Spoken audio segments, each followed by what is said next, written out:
Hey there, John. How you doing?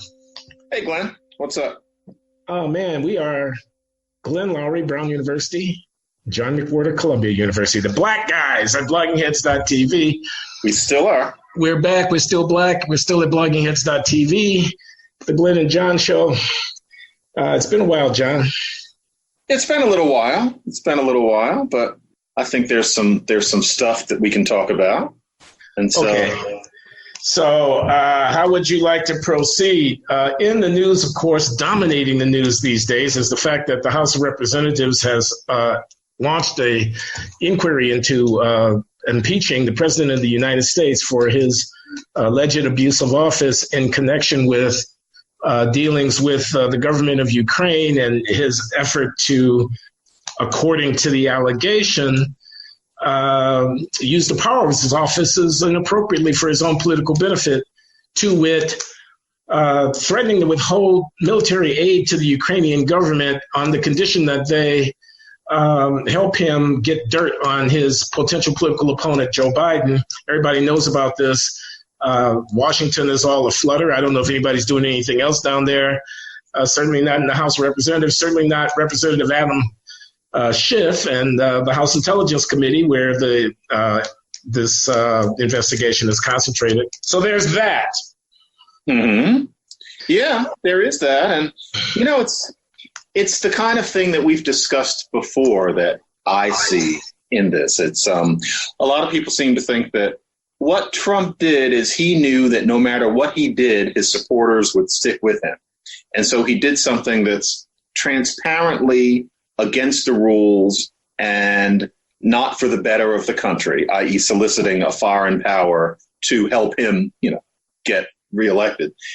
He did it because he knows he can get away with it. Whereas, to be honest, from looking at his general pattern, looking at his response to all of this, he's genuinely not clear as to why anyone would have a problem with it. It wasn't something that he seems to have thought very hard about before, which suggests to me simply that he shouldn't be in that office because he lacks, I think that the media like to put it as concentration, but I think that he simply lacks not only the concentration, but the ability to wrap his head around the less obvious rules of the office. And so I think that he should be impeached. And of course, we have to understand impeached does not mean expelled. A lot of it is theater because the Senate will never vote to get rid of the man. But I think that at least we need to do some hand-wringing here so that for history's sake, it'll be clear that at least wiser heads were aware of the gravity of this man's inappropriateness in office. What do you think? Well, I don't know. I'm not convinced of what you just said. I don't yet have enough information to compel me to the conclusion that he should be impeached. They're investigating. If indeed the worst characterization, the worst and least sympathetic characterization of what he was doing, which was craven, the kind of crime boss, like grab the guy by the throat, tell him that I'm going to make you an offer you can't refuse, traffic in the national security of the United States of America, turning a blind eye to the aggression of the Russian government backing separatists in eastern Ukraine, withholding vital military hardware from the Ukrainians so that they could defend themselves and indirectly defend us from Russian aggression. And all of that he was willing to put on the table on one side and say, I got an election coming. There's this guy. I don't know if I can beat him, but if I can dirty him up, and let me see if I can't do it. If that's the story and that bears out, sure. That sounds impeachable to me, but I don't know that. Here's what he's going to say. He's going to say, I was mainly talking about trying to find out what went on in 2016. The reason that I had my attorney general in my mind when I talked to this guy about investigations was not to try to fix the 2020 election. It was trying to figure out what shenanigans went on with people trying to rob me of the 2016 election. It's one thing he can say. Another thing he can say is policy toward Ukraine is complicated. We're trying to get them to buy natural gas from us. Is it okay if I twist their arm to buy our natural gas? Can I do that? You think that's okay? Can I actually use the powers of my office to try to further my foreign policy objectives, including the objectives of getting the Ukrainians to be less dependent on natural gas and so forth. Do you really want to, other presidents have equivocated or drawn back on the brink of getting involved in complex military affairs. I was merely exercising my discretion when I do. So he can say things like that. I assume that he will if it comes to him having to defend himself, say things like that. So therefore, what I'm saying is I don't know. I'm willing to keep my powder dry. An investigation is ongoing. I'm willing to hear what people are saying. I do know that I've been here before.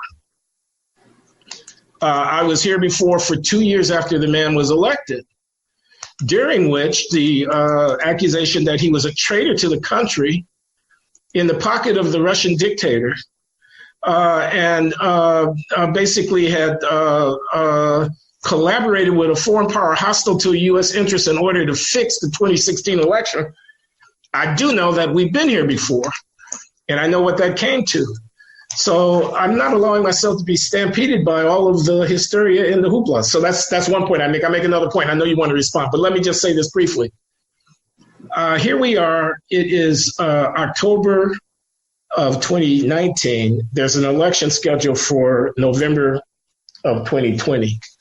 Supposing the House were to impeach, supposing the Senate were to convict, as you know, that's unlikely, but supposing they were to do so, and Trump were to be removed from office before that election, I think that would be a catastrophe for the country. I think it would be very, very dangerous. I'm not an expert on all of these kind of complexities of, political conflict and whatnot. So my pronouncements are worth exactly as much as you would ascribe to them. But that feels to me like an invitation to civil strife. He won't go quietly. Not that he should remain in office against his illegal behavior because we're afraid that he's going to throw a tantrum. That's not my point. There's an election coming. He won't go quietly. He's going to say, the office has been stolen from me, but not only from me, it's been stolen from you. And a lot of people are going to believe that. I don't see how this is good for the country. The election is right at hand. Make the issue, he's unfit to be reelected. Let the people decide this. So I say that in the absence of all of the fine information. Maybe there are smoking guns lying around. Maybe there are affidavits yet to be submitted. Maybe there are witnesses yet to come forward. But we've been here before. We've been impeaching this guy since the day after he was elected, practically. The country has, the media have, the Democratic Party has. And it just feels to me like, if I were a conspiracy theorist, I would say, well, this is a way around having to face the voters in 2020. It's fun. It's one of those things where you and I can have a disagreement, and it's not personal, but we're talking about the sorts of things where it's where do you draw the line and what are your priorities? And this is where a lot of people end up getting too upset to be able to have a conversation. But even a little bit outside of that, what makes you... I don't see any positive evidence that what Trump was going for was an investigation of what went on 3 years ago, as opposed to the hot water that he's possibly in with a competitor like Biden now. I would think, and this is muddy, but I think that he would have given some indication of that. Maybe that'll come out in some more extended version of this conversation. I'm sorry to interrupt, but I just want to say we already have a little bit of evidence in that, because in that transcript, when he says, I need to ask a favor of you, he follows that not by asking about Biden. He follows that by asking about trying to figure out what went on in 2016 with respect to some outfit called CrowdStrike, which is a technical consulting firm that examined the Democratic server, blah, blah, blah, blah. Right. That was the context in which he said, do me a favor. Right, but why would he be so concerned about that now? This man who lives in the present, eating his Cheetos, why does he all of a sudden want to redress something that happened 2 or 3 years ago with no relevance to what's going on right now? So, he's interested in, he's talking about this server business that he doesn't understand, but it seems reasonable to assume that what he wants is dirt on one of the people who seems most likely to beat him in this election. And yes, we can learn, but more to the point, the idea that we let the people decide, this goes back to the founders. And it's interesting that you and I are on different sides of this. There are times when I'm sorry but maybe the people need to move over and take the advice of their representatives, or even people who, they haven't necessarily done the electing for, if we're talking about how the Senate went before. In this case, putting it to a vote, especially when we have the Electoral College such as it is, rather alarms me. It seems that we need wiser heads to decide that a mistake was made in terms of who we put in. And this is going to sound like I'm doing some sort of after-school special, but I happen to be reading Brenda Wineapple's book, The Impeachers, right now, which is about what happened with Andrew Johnson. And I should say, talk about history written with lightning, as Woodrow Wilson said about Birth of a Nation. This is one damn good book, even if you don't care about Andrew Johnson and you figure you know enough about Reconstruction. And it's just leading me to think, suppose somebody had said, as was said at the time, don't impeach. It would leave the country riven. It would leave the country torn. It would make for a messy election. It would leave resentments that would never simmer down. All of that might be true. But in retrospect, we're glad that serious people at the time at least made the statement that this Andrew Johnson, who was alarmingly like Trump in a lot of ways, needed to go, or at least needed to be censured in such a way that we remember him as somebody who was impeached, although not expelled. I think we need that here. Glenn, have you no love of country? Does it not bother you that your country is being run by an idiot? It seems like it doesn't bother you. Of course I have love of country. I don't accept the premise, though, John. And the reason to look into the 2016 election is what he's going to say is so that it never happens to another president. Do you know what happened in 2016 or do you care? Do you care? What do you mean? What I mean is, do you know whether or not the intelligence agencies or others with an interest in the outcome of the election behaved inappropriately in putting together the circumstances that led to the Mueller investigation? Is there no there? Is that a conspiracy theory? You know that? Oh, well, of course there is some there. Yeah. I mean, because these are human beings, and these are human beings with biases. And was it that Trump consciously sought the attention of the Russians? No, he didn't, partly because he doesn't have the mental stick-to-itiveness to do something like that. Yeah, these things are more complicated. Was it that when people spoke of an insurance policy, they were trying to subvert electoral outcomes? Was it that when a FISA warrant went before the FISA court, a request for a warrant to investigate people, it did so under circumstances that didn't reveal to the court fully what they knew? Was the public revelation of the expose, the dossier, the Steele dossier, a part of a larger effort to try to undermine the? You mean a conspiracy? Yeah. An unjustifiable conspiracy. Yeah, I mean, we don't cancel it out by using the word conspiracy. There could well be conspiracy or something like that. I mean, if we don't ask the question, we're not going to know the answer to these things. And some people inside the Trump administration may be interested in knowing the answer. It seems to me that. And you really sincerely do not viscerally suppose that those were serious people expressing a concern with certain things that looked awfully suspicious and decided to go where the evidence took them? I'm willing to give them the benefit of the doubt, but there's an Inspector General's report coming out of the Justice Department. There's an investigation being carried on by a U.S. attorney in Connecticut called Durham, who's looking into some of this stuff. William Barr is spending time flying around Europe. He's been in Rome recently talking to Italian officials because he wants to know what et cetera, et cetera. So I'm trying to keep an open mind and being, aware of all the facts coming in. This is a highly partisan, a viciously partisan conflict. So, and I don't know enough about it yet to come down one way or the other. But I do know there's an election coming in November. You say you can't mean it, can you? You ask me if I love my country. You say that sometimes the voters aren't smart enough to pick their leaders, and we need the grown-ups in the house to do it for us. Yes, and I don't mean that they're not. I don't mean that they're not smart enough. I think that the cult of personality is very hard to resist, especially since everybody in a big country like this is not going to be that interested in politics, whether they're smart or not. And so there need to be people who take a deep breath and reason. That is unfortunately not our Senate right now, but in principle, that is what needs to happen. That's why we have a representative government. That was the original idea. It can't just be the yeoman farmers all deciding these things themselves. That's not the way it's supposed to work. I'm sorry, I sound like an elitist. This is about reason versus yokelness, not about left versus right, not about entrenched power in the Congress versus entrenched power in the executive. Don't even try it. This is about reason. Don't even try it. Stop. No, it's that there are some people this is what I see. I see a parallel. It's eerie, actually, with the Brexit debate in Britain. Yeah. The demos has said one thing. Yeah.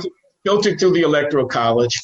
And the elites in the media, in government, other branches thereof, in the academy, and so forth, have said a different thing.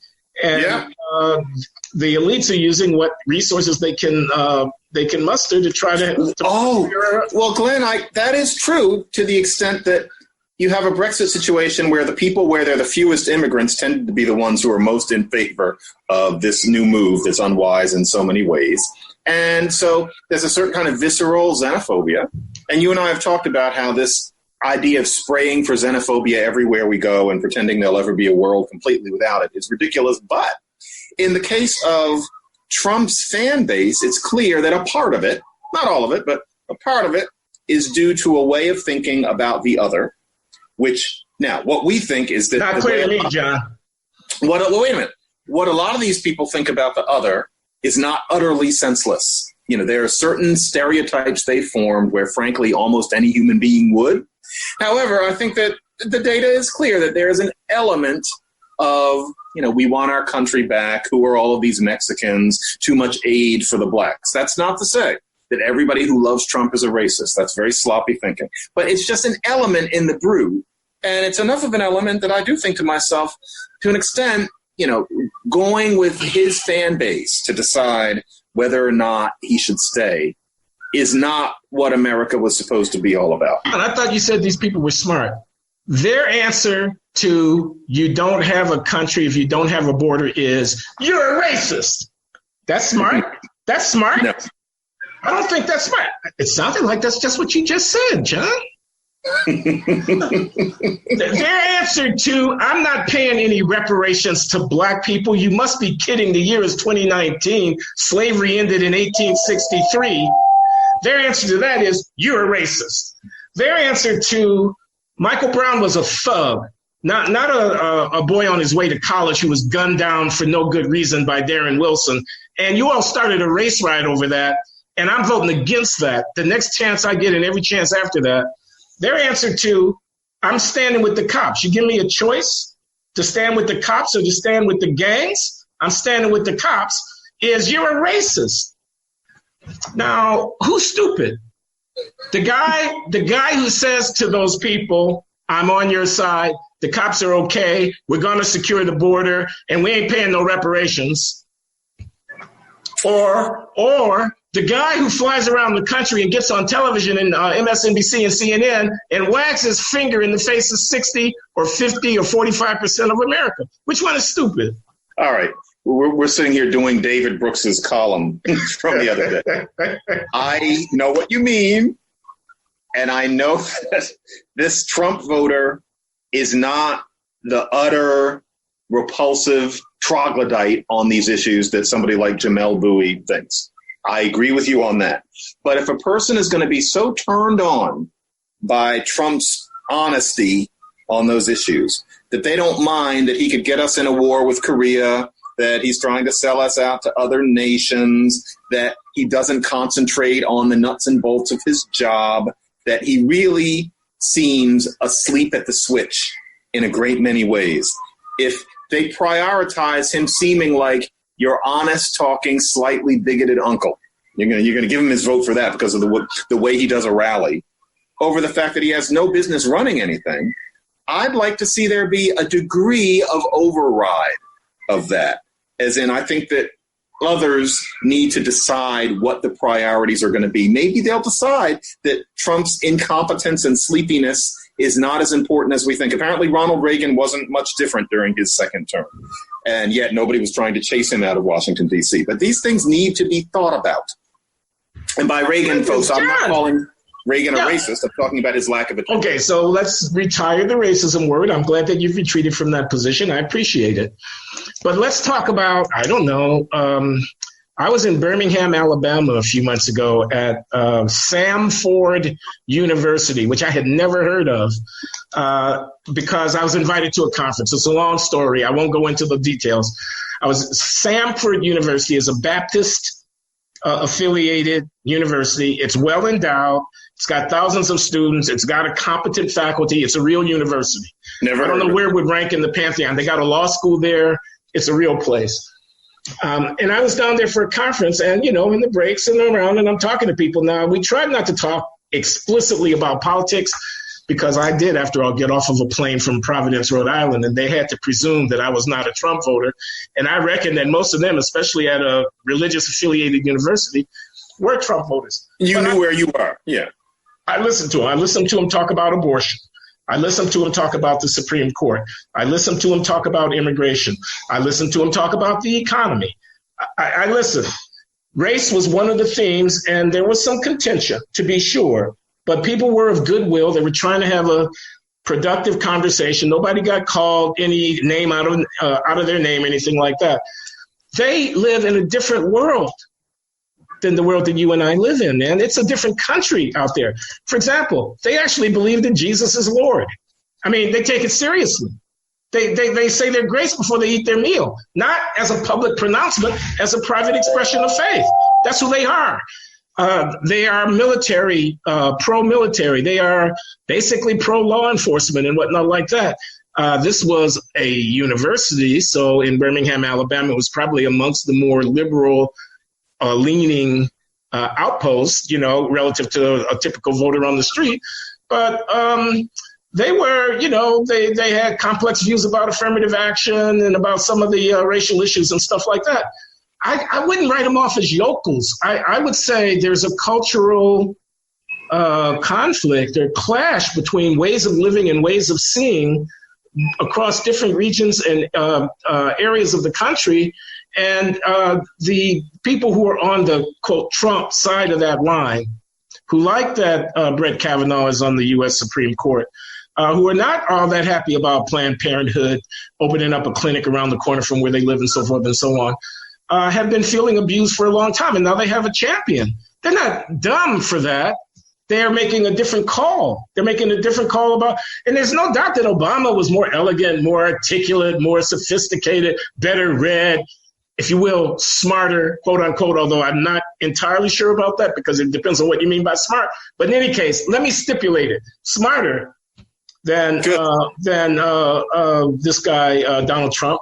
But whether or not he was a more effective representative of the hopes, dreams, and aspirations of the country taken as a whole is not at all clear to me. And your mention of Ronald Reagan underscores this point for me, because if they were going to add anybody to Mount Rushmore from the 20th century after FDR, it would probably be Ronald Reagan. He won the Cold War, after all, et cetera, et cetera. He's going to, even Obama during the campaign of 2008 praised the memory of Ronald Reagan. You don't remember that? He did. He said something, it was when he was competing with Hillary Clinton. But in any case, I'm just saying, Trump's a hated figure now. He's a polarizing figure. He's a lightning rod. He's a Rorschach test. Where you stand on him is pretty much a window onto your soul, practically speaking, today in 2019.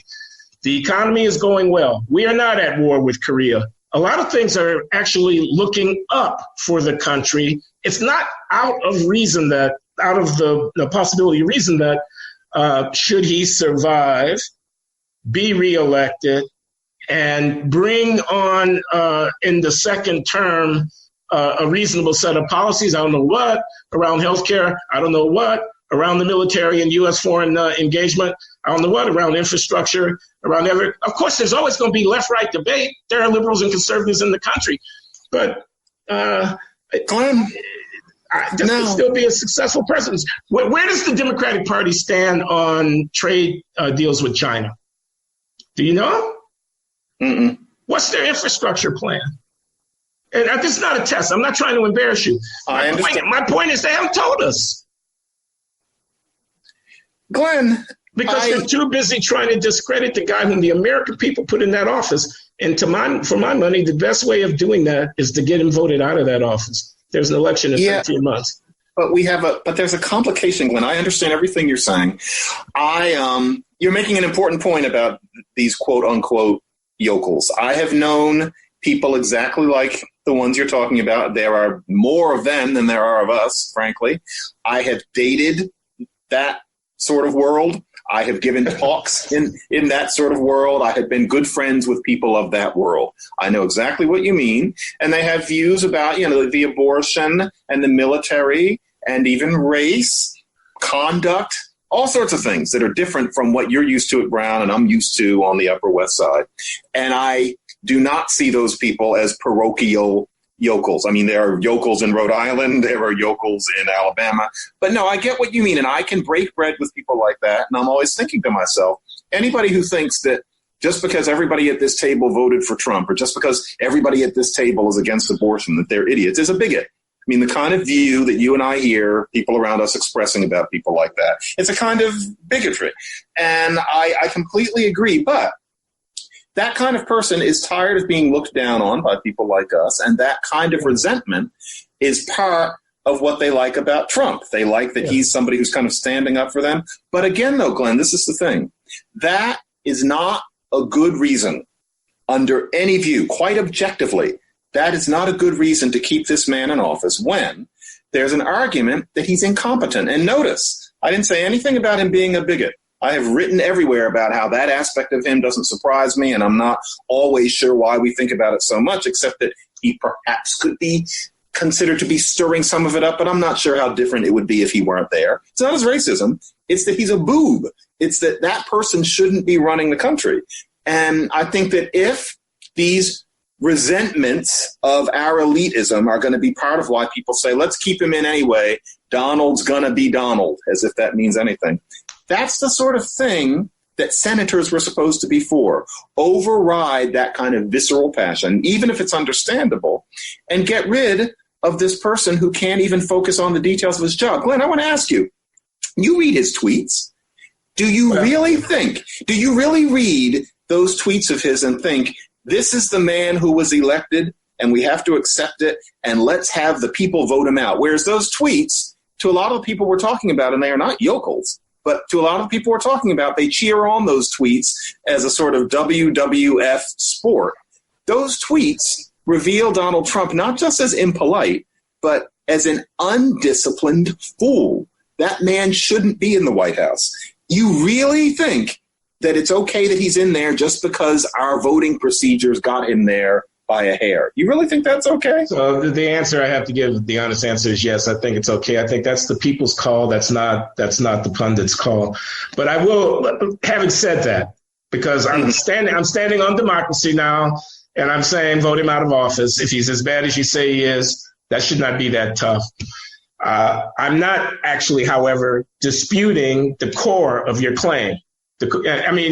Not just the tweets, these impromptu press conferences that he gives when he's walking from the White House to the helicopter or whatever, shouting back and forth to the press. He does sometimes seem unhinged.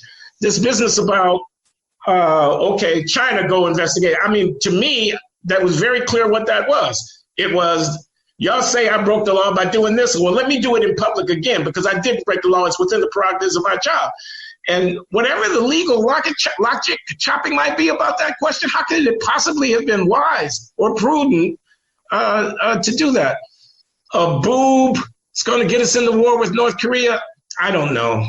But I understand why people are concerned. There are processes for dealing with, quote unquote, incompetent occupants of the office, but the incompetency has to be blatant. It has to be, this is the 25th Amendment kind of stuff, and it's unlikely to be invoked in this case. So I don't know. I hate being in the position of defending Trump. I'm not defending Trump. I think of myself as defending the country somehow. I don't want to see us descend into some civil unrest and whatnot because of. Well, what would that be? Well, what would it be? What would it have been if somehow the conservatives had gotten control of Congress and had tried to impeach President Obama over something that Obama supporters thought was bullshit? Well, I think that there could have been, quote unquote, civil unrest there, too. But are you just talking about people yelling on social media or people bringing muskets to Washington, D.C.? No, I'm talking about muskets. Yeah, I mean muskets. Who would do it in this case? Donald Trump ends up getting kicked out. You think skinheads are going to come with their muskets and what are they going to try to shoot? Or do you mean that people are going to start blowing things up and putting dirty things in the water or something like that? Yeah, so I'm out on a limb now. I don't know exactly what form the civil disobedience and resistance might take coming from the right. I don't know what form it might take. I do know the form it took coming from the left when Trump was elected.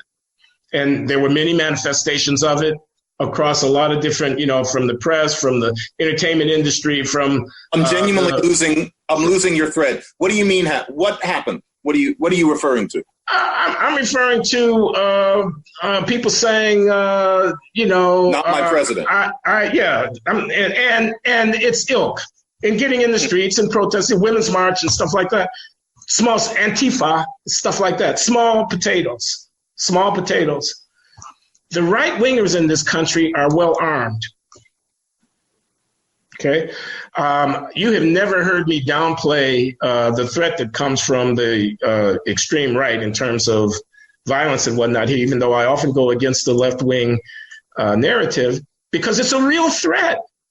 Those people are out there and they're well armed. You know what? I think you have to at least take on board the possibility that there could be a problem. Again, I am not saying there's a reason to keep a lawbreaker free from being punished by the law in order to avoid the possibility of backlash. I'm just saying there's an election right around the corner. You know what? I may lack imagination, and I mean this because really large steps like that, I often find it hard to imagine. I think people exaggerate slippery slopes, and they use the slippery slope analogy to just bolster melodramatic arguments. So I could be wrong on this, but let's try this. It's 1966, it's 1969, 1970. Yeah. Why didn't any black militant really do something? A lot of them were armed, and there's some episodes, some things the Black Panthers did, but why didn't a group of angry black men really shoot up City Hall in Philadelphia? Why did nothing like that ever happen? It's because ordinary people going through their day, God, this is going to sound stupid if it happens, but ordinary people going through their day don't usually go that far. And I'm thinking that if Trump got kicked out, would there be some uptick only detectable in statistics with certain types of white guys with 3 names, blowing up 7-Elevens and things like that? Maybe, and that would be really unfortunate. But, after a while, they'd stop. Life is not a movie. It's just like these student protests, which I think now we can almost say rose in 2016 and crested by about the middle of 2018. Okay, maybe that would happen, and I would be truly upset at the losses of life, especially since a lot of the people would be black. But suppose that was it. In the meantime, our country would not be being run by an idiot. I would rather have that, to be honest. John, I think the radical right is much more dangerous than any of the black radicals, notwithstanding J. Edgar Hoover's wildest dream, wildest nightmare, than any of the black radicals ever were. There are more of them. They're better armed. They're better organized. They have an ideology. And they have at least a narrative which will leave them feeling righteous. Our duly elected man was taken down by the New York Times, CNN, Nancy Pelosi complex. And so I think you underestimate the threat. That's what I'm saying. I don't think this is anything like the 1960s. And, if you're right, the question still remains, do we keep somebody who is clearly not up to the job in that office because we don't wish to foment terrorist acts? Well, that would be the only reason. I mean, my answer is yes, you keep him in the job because not being competent is not a reason to remove him from the job. I mean, if he's mentally ill and literally unable to function, that's one thing. But if he simply isn't as smart as you'd like him to be, that's no reason to move him from the job. That's a reason to run against him and get him defeated at the polls. On the other hand, I just want to be clear, John, because I don't want to be misunderstood. I don't know all the facts and an investigation is ongoing. If it turns out that he's broken the law, then he's broken the law and he needs to be dealt with. He's not above the law. I am not saying that at all. But I'm saying I don't know right now, and I'm not sure that you do either. And I just wish that we would allow this process to go through the democratic filter, because that's the thing that's going to make anything that happens legitimate. I know what you mean. If he's defeated at the polls, he's defeated. That's the end of it. And if he doesn't get defeated at the polls, that's also a very significant message. I don't know how else it is to do it. I would feel very uncomfortable leaving it only to the citizenry in this case, not because of stupidity, but because of these tribalist resentment. Yeah. And, I want to be clear. I'm not saying that Trump is unfit because he isn't bright. I mean, we've talked about that. I think he's unfit because his lack of brightness keeps him from being able to pay even basic attention to his job, as opposed to other non-bright presidents. I don't think Harry Truman was the sharpest knife in the drawer, and yet he did his job. JFK, frankly, I mean, you don't need to be brilliant to be president, but my point is, it's that he does the job so wrong. Just now, Syria, what the fuck is he doing? What he wants is to get us out of those messy, endless wars, which makes a perfect, basic sense. All of us would like to get out of there, and he kind of thinks, there are all these ragheads, let's just get them out of there. You can tell that's what it is. But he's not thinking about what's going on in Syria. He's not thinking about our relationship with the Kurds, that the Kurds have been crucial in making ISIS minimal threat. There's the point. I don't believe that. I don't believe that. I don't believe that. You don't believe what? Advice that he's getting. There's no way that he could not be thinking about it. I mean, you talk as if the country was going to hell in a handbasket. It is not. What? As if he's doing terrible things. He is an incompetent captain. He would drive us into the iceberg on purpose. He doesn't make competent decisions. He's a child. His decision in Syria was the decision of a 12-year-old boy. That's not good enough. He needs to go. He didn't consider. Can you imagine any other president who would pull this without a very careful justification? But he's not going to give one. Who would pull what, John? Are you talking about Syria? Yeah. In the current, it's arguable. You don't think it's arguable? I haven't heard it from him. I don't have enough information to vet the decision about whether or not to allow the Turkish government a greater hand in dealing with the Syrian Kurds on their border. With the Kurds. They hate them. I know they hate them. That's been going on for a century, man. And the Kurds helped us. They helped get rid of ISIS. Therefore, what? We're going to second guess the commander-in-chief about how to handle the thing? I want him to explain it to us, like Jimmy Carter would have. He would have gotten on TV, and you're going to say, look what happened to him. But at least he would have gotten on TV and explained it. No, I'm not. I'm going to agree with you that he could be a much better president. I'm going to agree with that. Yeah. He could be a much more effective communicator. He could be a better leader. He could have a temperament more suited to the awesome responsibilities of his office. He could. Yeah, he could. I say I hate to be in a position of defending Trump. I like to think of myself as defending these institutions. Somebody that a lot of people don't like got elected.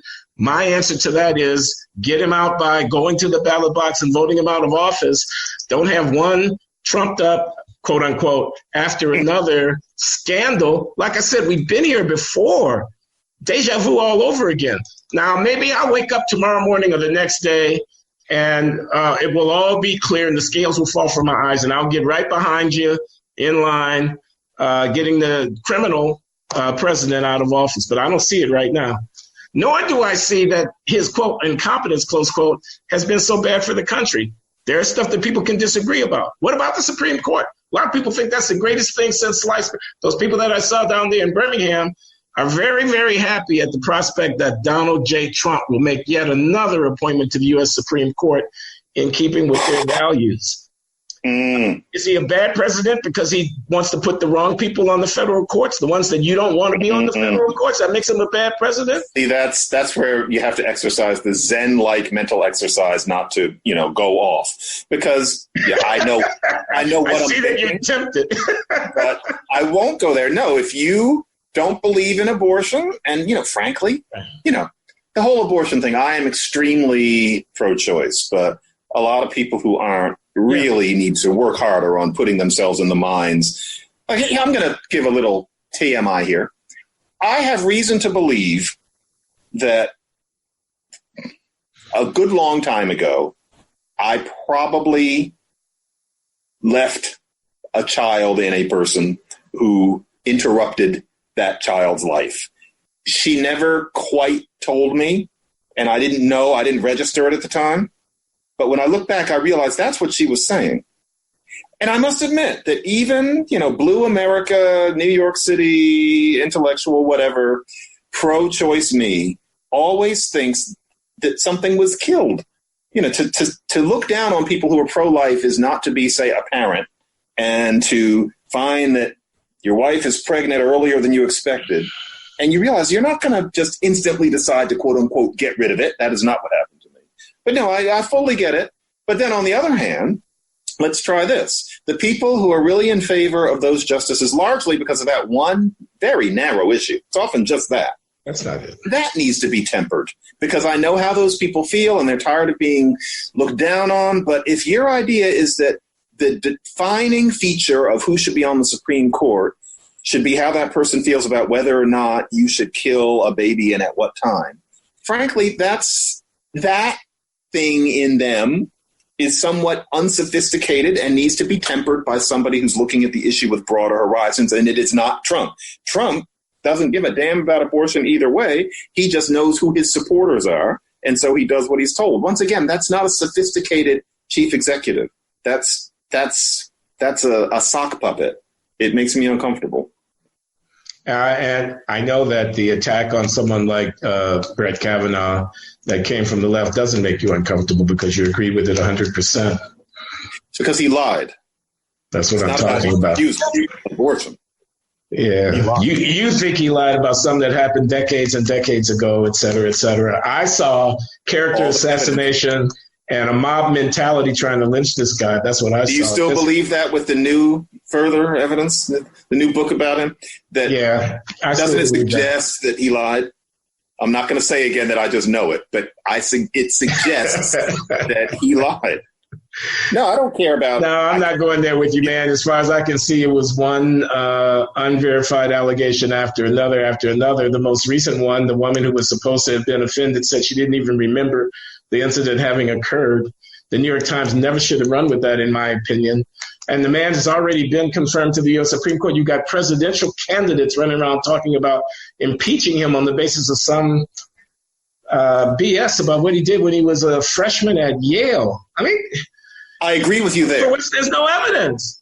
I mean, well, yes, even if there is, the larger question is, should he be disqualified from the Supreme Court for stuff he did 35, 40 years ago? And I think, no, it shouldn't have come up.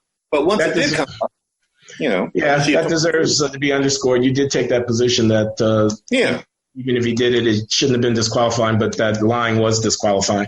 So anyway, we've already had that argument. Do we want to call it quits here for this conversation, or do we want to delve further? You and I both know there's something else we want to talk about, but I have to teach. So why don't we leave everybody in suspense? Okay, so here's what I'd like to do, John. Within, I'd say, a week to 10 days, you and I will find another 45 minutes or so. Let's do another. But what I want you to know, Glenn Show viewer, is that this one is hot. Yeah, you're going to want to see the next one. So we're signing off for now. Glenn and John, Glenn Show at bloggingheads.tv. Thanks very much, John. Great to be on, Glenn. Thank you.